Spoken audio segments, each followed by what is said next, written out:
Hello, and welcome back to another episode of the Western Canon Challenge, where we are reading the entirety of the Western literary canon out loud. We continue our series on Ralph Waldo Emerson. We are reading from his essays in Representative Men. This one is number 5 out of the 7, I believe it is, that were published. This one is on Shakespeare, or the poet. And without further ado, I'll go ahead and read it. Great men are more distinguished by range and extent than by originality. If we require the originality which consists in weaving like a spider their web from their own bowels, in finding clay and making bricks and building the house, no great men are original. Nor does valuable originality consist in unlikeness to other men. The hero is in the press of nights and the thick of events, and in seeing what men want and sharing their desire, he adds the needful length of sight and of arm to come at the desired point. The greatest genius is the most indebted man. A poet is no rattlebrain, saying what comes uppermost, and, because he says everything, saying, at last, something good, but a heart in unison with his time and country. There is nothing whimsical and fantastic in his production, but sweet and sad earnest, frightened with the weightiest convictions, and pointed with the most determined aim which any man or class knows of in his times. The genius of our life is jealous of individuals, and will not have any individual great except through the general. There is no choice to genius. A great man does not wake up on some fine morning and say, "I am full of life. I will go to sea and find an Antarctic continent. Today I will square the circle. I will ransack botany and find a new food for man. I have a new architecture in mind. I foresee a new mechanic power." No, but he finds himself in the river of the thoughts and events, forced onward by the ideas and necessities of his contemporaries. He stands where all the eyes of men look one way, and their hands all point in the direction in which he should go. The church has reared him amidst rites and pomps, and he carries out the advice which her music gave him, and builds a cathedral needed by her chants and processions. He finds a war raging. It educates him by trumpet and barracks, and he betters the instruction. He finds 2 counties groping to bring coal, or flour, or fish from the place of production to the place of consumption, and he hits on a railroad. Every master has found his materials collected, and his power lay in his sympathy with his people, and in his love of the materials he wrought in. What an economy of power, and what a compensation for the shortness of life! All is done to his hand. The world has brought him thus far on his way. The human race has gone out before him, sunk the hills, filled the hollows, and bridged the rivers. Men, nations, poets, artisans, women, all have worked for him, and he enters into their labors. Choose any other thing out of the line of tendency, out of the national feeling and history, and he would have all to do for himself. His powers would be expended in the first preparations. Great genial power, one would almost say, consists in not being original at all, in being altogether receptive, in letting the world do all, and suffering the spirit of the hour to pass unobstructed through the mind. Shakespeare's youth fell in a time when the English people were importunate for dramatic entertainments. The court took offense easily at political allusions and attempted to suppress them. The Puritans, a growing and energetic party, and the religious among the Anglican Church would suppress them, but the people wanted them. Inn yards, houses without roofs, and extemporaneous enclosures at county fairs were the ready theaters of strolling players.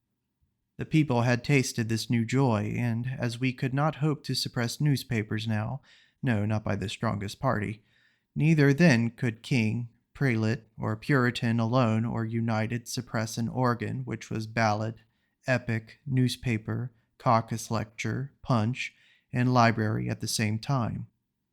Probably king, prelate, and Puritan all found their own account in it. It had become, by all causes, a national interest, by no means conspicuous, so that some great scholar would have thought of treating it in an English history, but not a whit less considerable, because it was cheap and of no account, like a baker's shop. The best proof of its vitality is the crowd of writers which suddenly broke into this field.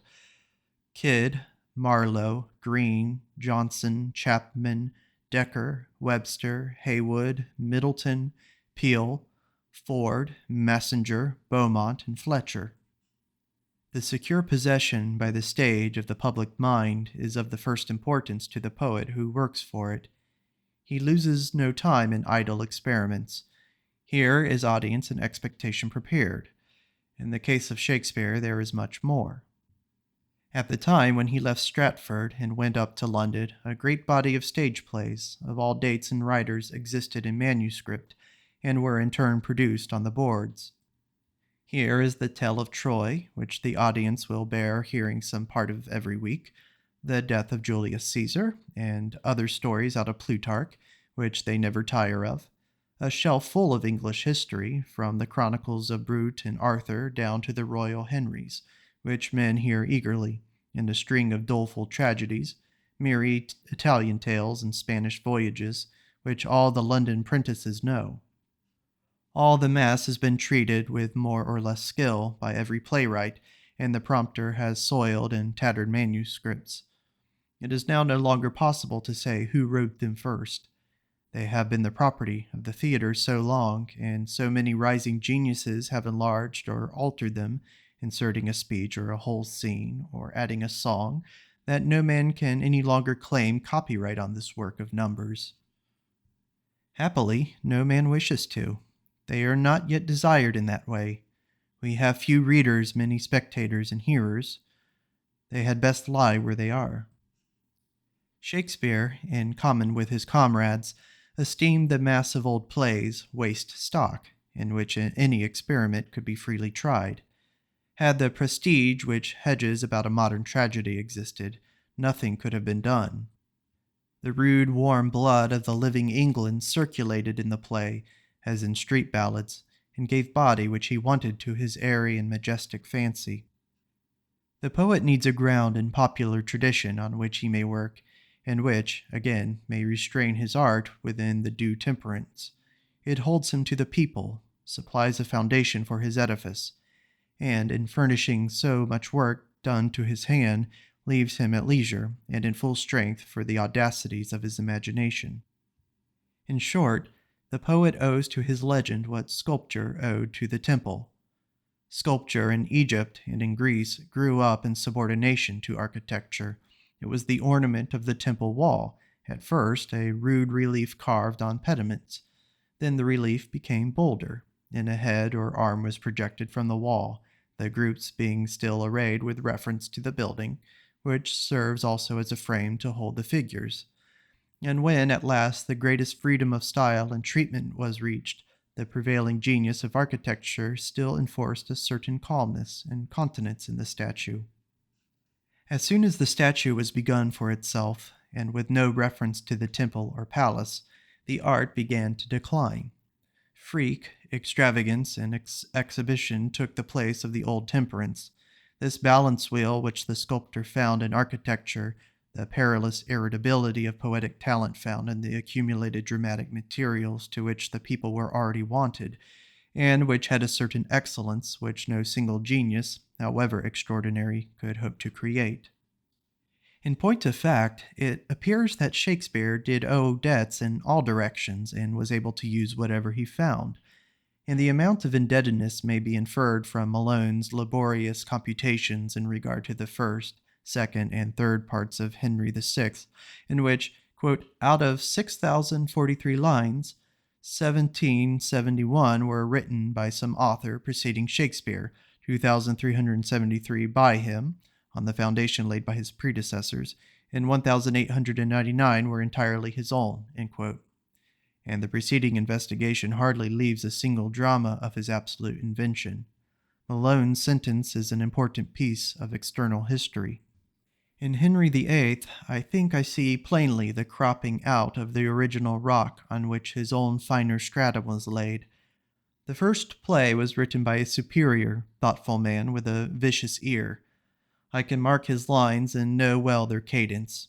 See Wolsey's soliloquy and the following scene with Cromwell, where instead of the meter of Shakespeare, whose secret is that the thought constructs the tune, so that reading for the sense will best bring out the rhythm, here the lines are constructed on a given tune, and the verse has even a trace of pulpit eloquence. But the play contains, through all its length, unmistakable traits of Shakespeare's hand, and some passages, as the account of the coronation, are like autographs. What is odd, the compliment to Queen Elizabeth is in the bad rhythm. Shakespeare knew that tradition supplies a better fable than any invention can. If he lost any credit of design, he augmented his resources, and at the day our petulant demand for originality was not so much pressed. There was no literature for the million. The universal reading, the cheap press were unknown. A great poet who appears in illiterate times absorbs into his sphere all the light which is anywhere radiating. Every intellectual jewel, every flower of sentiment, it is his fine office to bring to his people, and he comes to value his memory equally with his invention. He is therefore a little solicitous whence his thoughts have been derived, whether through translation, whether through tradition, whether by travel in distant countries, whether by inspiration. From whatever source, they are equally welcome to his uncritical audience. Nay, he borrows very near home. Other men say wise things as well as he, only they say a good many foolish things, and do not know when they have spoken wisely. He knows the sparkle of the true stone, and puts it in high place, wherever he finds it. Such is the happy position of Homer, perhaps, of Chaucer, of Sadi. They felt that all wit was their wit, and they are librarians and historiographers as well as poets. Each romancer was heir and dispenser of all the 100 tales of the world, quote, presenting Thebes in Pelops' time, and the tale of Troy divine. The influence of Chaucer is conspicuous in all our early literature, and more recently not only Pope and Dryden have been beholden to him, but in the whole society of English writers a large unacknowledged debt is easily traced. One is charmed with the opulence which feeds so many pensioners, but Chaucer is a huge borrower. Chaucer, it seems, drew continually through Lydgate and Caxton from Guida de Colonna, whose Latin romance of the Trojan War was in turn a compilation from Dars Phrygius, Ovid, and Statius. Then Petrarch, Boccaccio, and the provincial poets are his benefactors. The Romaunt of the Rose is only judicious translation from William of Loris and John of Meun. Troilus and Cressida from Lollius and Urbino, the Cock and the Fox from the Lay of Marie, the House of Fame from the French or Italian. The poor Gower he uses as if he were only a brick kiln or stone quarry out of which to build his house. He steals by this apology, that what he takes has no worth where he finds it, and the greatest where he leaves it. It has come to be practically a sort of rule in literature that a man, having once shown himself capable of original writing, is entitled thenceforth to steal from the writings of others at discretion. Thought is the property of him who can entertain it, and of him who can adequately place it. A certain awkwardness marks the use of borrowed thoughts, but as soon as we have learned what to do with them, they become our own. Thus, all originality is relative. Every thinker is retrospective. The learned members of the legislature at Westminster or at Washington speaks and votes for thousands. Show us the constituency and the now invisible channels by which the senator is made aware of their wishes, the crowd of practical and knowing men who, by correspondence or conversation, are feeding him with evidence, anecdotes, and estimates, and it will bereave his fine attitude and resistance of something of their impressiveness.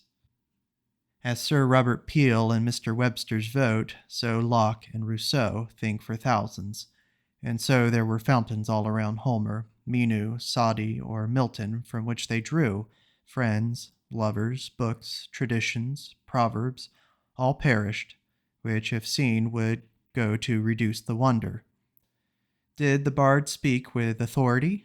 Did he feel himself overmatched by any companion? The appeal is to the consciousness of the writer. Is there at last in his breast a deli whereof to ask concerning any thought or thing, whether it be verily so, yea or nay, and to have answer and to rely on that?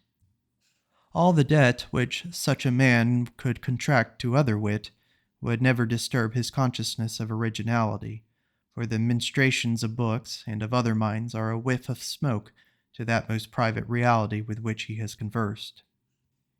It is easy to see that what is the best written or done by genius in the world was no man's work, but came by wide social labor, when 1,000 wrought like one, sharing the same impulse. Our English Bible is a wonderful specimen of the strength and music of the English language, but it was not made by one man or at one time, but centuries and churches brought it to perfection. There never was a time when there was not some translation existing. The liturgy, admired for its energy and pathos, is an anthology of the piety of ages and nations, a translation of the prayers and forms of the Catholic Church, these collected, too, in long periods from the prayers and meditations of every saint and sacred writer all over the world. Grotius makes the like remark in respect to the Lord's Prayer, that the single clauses of which it is composed were already in use in the time of Christ in the rabbinical forms. He picked out the grains of gold. The nervous language of the common law, the impressive forms of our courts, and the precision and substantial truth of the legal distinctions are the contributions of all the sharp-sighted, strong-minded men who have lived in the countries where these laws govern. The translation of Plutarch gets its excellence by being translation on translation. There never was a time when there was none. All the truly idiomatic and national phrases are kept, and all others successively picked out and thrown away. Something like the same process had gone on long before with the originals of these books. The world takes liberties with world books, Vedas, Aesop's Fables, Pilpay, Arabian Nights, Cid, Iliad, Robin Hood, Scottish minstrelsy, are not in the work of a single man. In the composition of such works, the time thinks, the market thinks, the mason, the carpenter, the merchant, the farmer, the fop, all think for us. Every book supplies its time with one good word. Every municipal law, every trade, every folly of the day, and the generic Catholic genius who is not afraid or ashamed to owe his originality to the originality of all, stands with the next age as the recorder and embodiment of his own.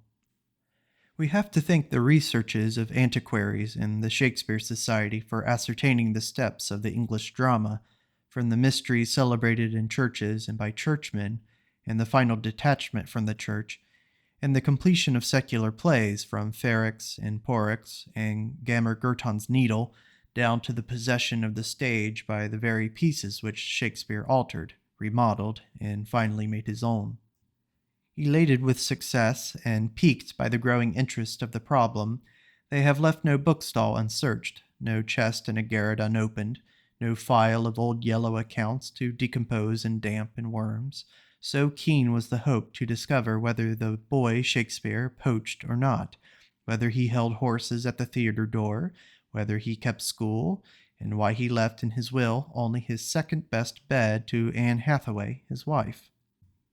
There is somewhat touching in the madness with which the passing age mischooses the object on which the candles shine, and all eyes are turned, the care with which it registers every trifle touching Queen Elizabeth, the King James and the Essexes, Leicesters, Burleys, and Buckinghams, and let pass without a single valuable note the founder of another dynasty which alone will cause the Tudor dynasty to be remembered, the man who carries the Saxon race in him by the inspiration which feeds him, and on whose thoughts the foremost people of the world are now for some ages to be nourished, and minds to receive this and not another bias. A popular player, nobody suspected he was the poet of the human race, and the secret was kept as faithfully from the poets and intellectual men as from courtiers and frivolous people. Bacon, who took the inventory of the human understanding for his times, never mentioned his name. Ben Jonson, though we have strained his few words of regard and panegyric, had no suspicion of the elastic fame whose first vibrations he was attempting. He no doubt thought the praise he had conceded to him generous, and esteemed himself, out of all question, the better poet of the two. If it need wit to know wit, according to the proverb, Shakespeare's time should be capable of recognizing it. Sir Henry Wotton was born 4 years after Shakespeare and died 23 years after him, and I find among his correspondents and acquaintances the following persons: Theodore Beza, Isaac Casaubon, Sir Philip Sidney, Earl of Essex, Lord Bacon, Sir Walter Raleigh, John Milton, Sir Henry Vane, Isaac Walton, Dr. Donne, Abraham Cowley, Bellarmine, Charles Cotton, John Pym, John Hales, Kepler, Vieta, Albercius, Gentilis, Paul Sarpi, Ariminus, with all whom exists some token of his having communicated without enumerating many others, whom doubtless he saw: Shakespeare, Spenser, Johnson, Beaumont, Massinger, two Herberts, Marlowe, Chapman, and the rest. Since the constellation of great men who appeared in Greece in the time of Pericles, there was never any such society, yet their genius failed them to find out the best head in the universe. Our poet's mask was impenetrable. You cannot see the mountain near. It took a century to make it suspected, and not until 2 centuries had passed after his death did any criticism which we think adequate begin to appear. It was not possible to write the history of Shakespeare till now, for he is the father of German literature. It was on the introduction of Shakespeare into German by Lessing and the translation of his works by Wieland and Schlegel that the rapid burst of German literature was most intimately connected. It was not until the 19th century, whose speculative genius is a sort of living Hamlet, that the tragedy of Hamlet should find such wondering readers. Now, literature, philosophy, and thought are Shakespearized. His mind is the horizon beyond which, at present, we do not see. Our ears are educated to music by his rhythm. Coleridge and Goethe are the only critics who have expressed our convictions with any adequate fidelity, but there is in all cultivated minds a silent appreciation of his superlative power and beauty, which, like Christianity, qualifies the period. The Shakespeare Society have inquired in all directions, advertised the missing facts, offered money for any information that will lead to proof, and with what results? Besides some important illustration of the history of the English stage, to which I have adverted, they have gleaned a few facts touching the property and dealings in regard to property of the poet. It appears that from year to year he owned a larger share in the Blackfriars Theatre. Its wardrobe and other appurtenances were his, that he bought an estate in his native village with his earnings as writer and shareholder, that he lived in the best house in Stratford, was entrusted by his neighbors with their commissions in London, as of borrowing money, and the like, that he was a veritable farmer. About the time when he was writing Macbeth, he sues Philip Rogers, in the borough court of Stratford, for 35 shillings 10 pence, for corn delivered to him at different times, and in all respects he appears as a good husband, with no reputation for eccentricity or excess. He was a good-natured sort of man, an actor and shareholder in the theatre, not in any striking manner distinguished from other actors and managers. I admit the importance of this information. It was well worth the pains that have been taken to procure it. But whatever scraps of information concerning his condition these researches may have rescued, they can shed no light upon that infinite invention which is the concealed magnet of his attraction for us. We are very clumsy writers of history. We tell the chronicle of parentage, birth, birthplace, schooling, schoolmates, earning of money, marriage, publication of books, celebrity, death. And when we have come to an end of this gossip, no ray of relation appear between it and the goddess born, and it seems as if, had we dipped at random into the modern Plutarch and read any other life there, it would have fitted the poems as well. It is the essence of poetry to spring like the rainbow daughter of wonder from the invisible to abolish the past, and refuse all history. Malone, Warburton, Dyce, and Collier have wasted their oil. The famed theaters Covent Garden, Drury Lane, The Park, and Tremont have vainly assisted. Betterton, Garrick, Kemble, Keane, and Macready dedicate their lives to this genius. Him they crown, elucidate, obey, and express. The genius knows them not. The recitation begins, one golden word leaps out immortal from all this painted pedantry, and sweetly torments us with invitation to its own inaccessible homes. I remember I went once to see the Hamlet of a famed performer, the pride of the English stage, and all I then heard, and all I now remember of the tragedian, was that in which the tragedian had no part, simply Hamlet's question to the ghost. What may this mean, that thou dead corse again in complete steel revisited thus the glimpses of the moon? That imagination which dilates the closet he writes into the world's dimension, crowds it with agents in rank and order, as quickly reduces the big reality to be the glimpses of the moon. These tricks of his magic spoil for us the illusions of the green room. Can any biography shed light on the localities into which the Midsummer Night's Dream admits me?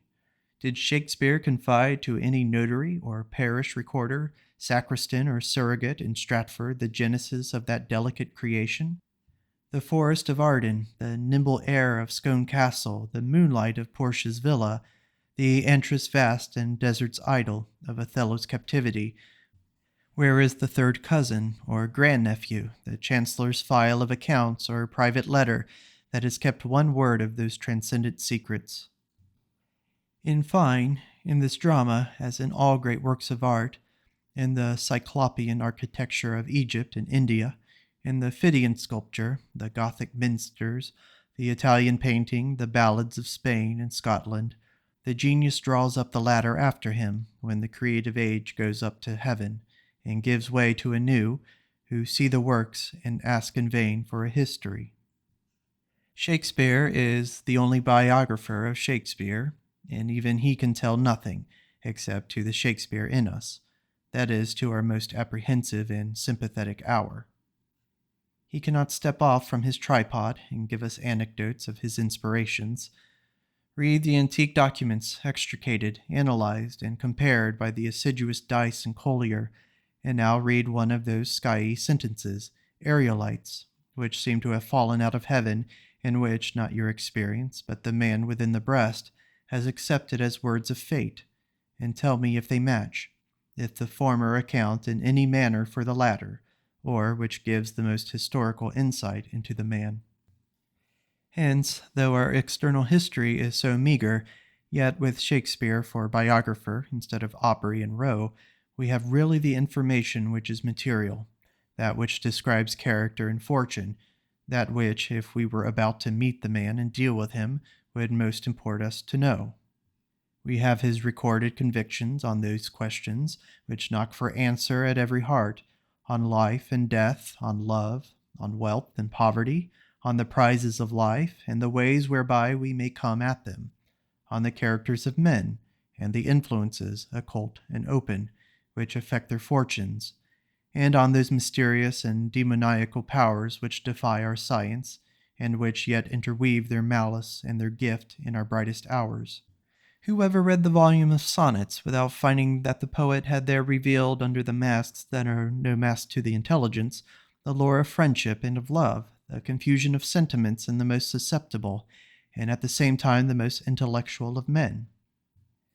What trait of his private mind has he hidden in his dramas? One can discern in his ample pictures of the gentleman and the king what forms and humanities pleased him. His delight in troops of friends, in large hospitality, in cheerful giving. Let Timon, let Warwick, let Antonio the merchant answer for his great heart. So far from the Shakespeare being the least known, he is the one person in all modern history known to us. What point of morals, of manners, of economy, of philosophy, of religion, of taste, of the conduct of life has he not settled? What mystery has he not signified his knowledge of? What office or function or district of man's work has he not remembered? What king has he not taught state, as Talma taught Napoleon? What maiden has not found him finer than her delicacy? What lover has he not outloved? What sage has he not outseen? What gentleman has he not instructed in the rudeness of his behavior? Some able and appreciating critics think no criticism on Shakespeare valuable that does not rest purely on the dramatic merit, that he is falsely judged as poet and philosopher. I think as highly as these critics of his dramatic merit, but still think it secondary. He was a full man who liked to talk, a brain excelling thoughts and images which, seeking vent, found the drama next at hand. Had he been less, we should have to consider how well he filled his place, how good a dramatist he was, and he is the best in the world. But it turns out that what he has to say is of that weight as to withdraw some attention from the vehicle, and he is like some saint whose history is to be rendered into all languages, into verse and prose, into songs and pictures, and cut up into proverbs, so that the occasions which gave the saint's meaning the form of a conversation, or of a prayer, or of a code of laws, is immaterial compared with the universality of its application. So it fares with the wise Shakespeare in his Book of Life. He wrote the airs for all our modern music. He wrote the text of our modern life, the text of manners. He drew the man of England and Europe, the father of the man in America. He drew the man and described the day and what is done in it. He read the hearts of men and women, their probity and their second thought and wiles, the wiles of innocence and the transitions by which virtues and vices slide into their contraries. He could divide the mother's part from the father's part in the faces of the child, or draw the fine demarcations of freedom and fate. He knew the laws of repression, which make the police of nature, and all the sweets and all the terrors of human lot lay in his mind as truly but as softly as the landscape lies on the eye. And the importance of this wisdom of life sinks the form, as of drama or epic, out of notice. 'Tis like making a question concerning the paper on which a king's message is written. Shakespeare is as much out of the category of eminent authors as he is out of the crowd. He is inconceivably wise, the others conceivably. A good reader can, in a sort, nestle into Plato's brain, and think from thence, but not into Shakespeare's. We are still out of doors. For executive faculty, for creation, Shakespeare is unique. No man can imagine it better. He was the farthest reach of subtlety compatible with an individual self, the subtlest of authors, and only just within the possibility of authorship. With this wisdom of life is the equal endowment of imaginative and lyric power. He clothed the creatures of his legend with form and sentiments, as if they were people who had lived under his roof, and few real men have left such distinct characters as these fictions, and they spoke in language as sweet as it was fit. Yet his talents never seduced him into an ostentation, nor did he harp on one string. An omnipresent humanity coordinates all his faculties. Give a man of talents a story to tell, and his partiality will presently appear. He has certain observations, opinions, topics, which have some accidental prominence, and which he disposes all to exhibit. He crams this part and starves that other part, consulting not the fitness of the thing, but his fitness and strength. But Shakespeare has no peculiarity, no importunate topic, but all is duly given. No veins, no curiosities, no cow painter, no bird fancier, no mannerist is he. He has no discoverable egotism. The great he tells greatly, the small subordinately. He is wise without emphasis or assertion. He is strong, as nature is strong, who lifts the land into mountain slopes without effort, and by the same rule as she floats a bubble in the air, and likes as well to do the one as the other. This makes that equality of power in farce, tragedy, narrative, and love songs a merit so incessant that each reader is incredulous of the perception of other readers. This power of expression, or of transferring the inmost truth of things into music and verse, makes him the type of the poet, and has added a new problem to metaphysics. This is that which throws him into natural history as a main production of the globe, and as announcing new eras and ameliorations.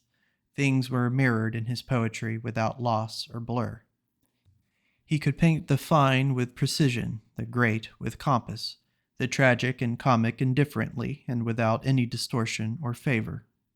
He carried his powerful execution into minute details, to a hair point, finishes an eyelash or a dimple as firmly as he draws a mountain, and yet these like natures will bear the scrutiny of the solar microscope. In short, he is the chief example to prove that more or less of production, more or fewer pictures, is a thing indifferent. He had the power to make one picture. Dagger learned how to let one flower etch its image on his plate of iodine, and then proceeds at leisure to etch 1,000,000. There are always objects, but there was never representation.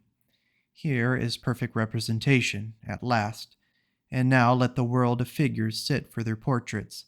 No recipe can be given for the making of a Shakespeare, but the possibility of the translation of things into song is demonstrated. His lyric power lies in the genius of the piece. The sonnets, though their excellence is lost in the splendor of the dramas, are as inimitable as they, and it is not a merit of lines, but a total merit of the piece, like the tone of voice of some incomparable person. So is this a speech of poetic beings, and any clause is unproducible, now as a whole poem. Though the speeches in the plays in single lines have a beauty which tempts the ear to pause on them for their euphemism, yet the sentence is so loaded with meaning, and so linked with its foregoers and followers, that the logician is satisfied. His means are as admirable as his ends. Every subordinate invention, by which he helps himself to connect some irreconcilable opposites, is a poem too. He is not reduced to dismount and walk, because his horses are running off with him in some distant direction. He always rides. The finest poetry was first experience, but the thought has suffered a transformation since it was an experience. Cultivated men often attain a good degree of skill in writing verses, but it is easy to read, through their poems, their personal history. Anyone acquainted with parties can name every figure. This is Andrew, and that is Rachel. The sense thus remains prosaic. It is a caterpillar with wings, and not yet a butterfly. In the poet's mind, the fact has gone quite over into the new element of thought, and has lost all that is exuvial. This generosity abides with Shakespeare.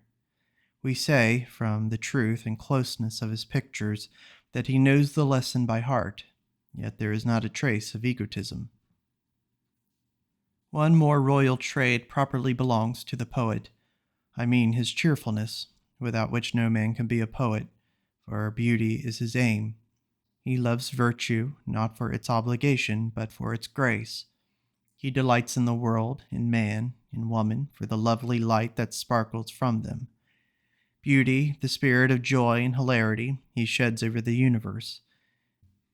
Epicurus relates that poetry hath such charms that a lover might forsake his mistress to partake of them. And the true bards have been noted for their firm and cheerful temper. Homer lies in sunshine, Chaucer is glad and erect, and Sadi says, "It was rumored abroad that I was penitent, but what had I to do with repentance?" Not less sovereign and cheerful, much more sovereign and cheerful, is the tone of Shakespeare. His name suggests joy and emancipation to the heart of men. If he should appear in any company of human souls, who would not march in his troop? He touches nothing that does not borrow health and longevity from his festive style. And now, how stands the account of man with this bard and benefactor, when in solitude, shutting our ears to the reverberations of his fame, we seek to strike the balance? Solitude has austere lessons. It can teach us to spare both heroes and poets, and it weighs Shakespeare also, and finds him to share the halfness and imperfections of humanity. Shakespeare, Homer, Dante, Chaucer saw the splendor of meaning that plays over the visible world, knew that a tree had another use than for apples, and corn another than for meal, and the ball of the earth than for tillage and roads, that these things bore a second and finer harvest to the mind, being emblems of its thoughts and conveying in their natural history a certain mute commentary on human life.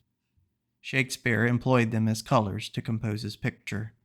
He rested in their beauty, and never took the step which seemed inevitable to such genius, namely, to explore the virtue which resides in these symbols and imparts this power.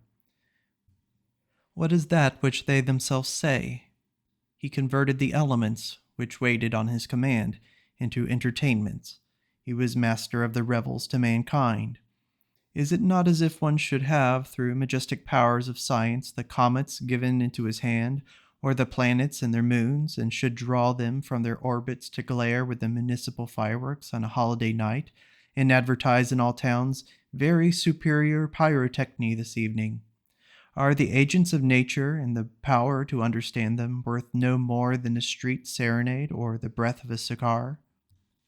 One remembers again the trumpet text in the Koran: "The heavens and the earth, and all that is between them, think ye we have created them in jest?" As long as the question is of talent and mental power, the world of men has not his equal to show. But when the question is to life, and its materials, and its auxiliaries, how does he profit me? What does it signify? It is but a Twelfth Night, or Midsummer Night's Dream, or a winter evening's tale. What signifies another picture, more or less? The Egyptian verdict of the Shakespeare societies come to mind, that he was a jovial actor and manager. I cannot marry this fact to his verse. Other admirable men have led lives in some sort of keeping with their thought, but this man, in wide contrast. Had he been less, had he reached only the common measures of great authors, of Bacon, Milton, Tasso, Cervantes, we might leave the fact in the twilight of human fate. But that this man of men, he who gave to the science of mind a new and larger subject than had ever existed, and planted the standard of humanity some furlongs forward into chaos, that he should not be wise for himself, it must even go into the world's history that the best poet led an obscure and profane life, using his genius for the public amusement. Well, other men, priest and prophet, Israelite, German, and Swede, beheld the same objects. They also saw through them that which was contained. And to what purpose? The beauty straightway vanishes. They read commandments, all excluding mountainous duty. An obligation, a sadness, as of piled mountains, fell on them, and life became ghastly, joyless, a pilgrim's progress, a probation beleaguered round with doleful histories of Adam's fall and curse behind us, with doomsdays and purgatorial and penal fires before us. And the heart of the seer and the heart of the listener sank in them. It must be conceded that these are half-views of men. The world still wants its poet-priest, a reconciler, who shall not trifle with Shakespeare the player, nor shall grope in graves with Swedenborg the mourner, but who shall see, speak, and act with equal inspiration. For knowledge will brighten the sunshine. Right is more beautiful than private affection, and love is compatible with universal wisdom. And that is the end of Emerson's essay, Shakespeare, or the Poet. Thank you for listening.